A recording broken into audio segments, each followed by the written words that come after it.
Inbox থেকে পাওয়া এক আপুর দোয়া কবুলের গল্প। আসসালামু আলাইকুম।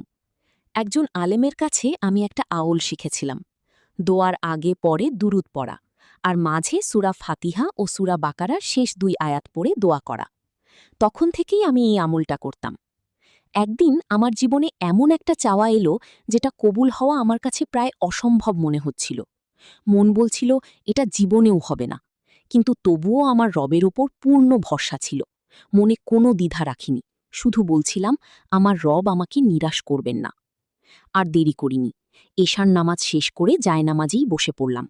প্রথমে ১০০ বার পড়লাম সাল্লাল্লাহু আলাইহি ওয়াসাল্লাম, এরপর ৪৯৯ বার পড়লাম লা হাওলা ওয়ালা কুওয়াতা ইল্লা বিল্লাহ, আর শেষবার পূর্ণ করে পড়লাম লা হাওলা ওয়ালা কুওয়াতা ইল্লা বিল্লাহিল আলিয়িল আজিম। তারপর আবার ১০০ বার দুরুদ শরীফ পড়ে দুহাত তুলে দিলাম। সেদিনের দোয়াটা ছিল একদম অন্যরকম। চোখের পানি আটকাতে পারিনি, অন্তরের সব আকুতি ঢেলে দিয়ে কান্না ভেজা চোখে রবের কাছে চাইলাম।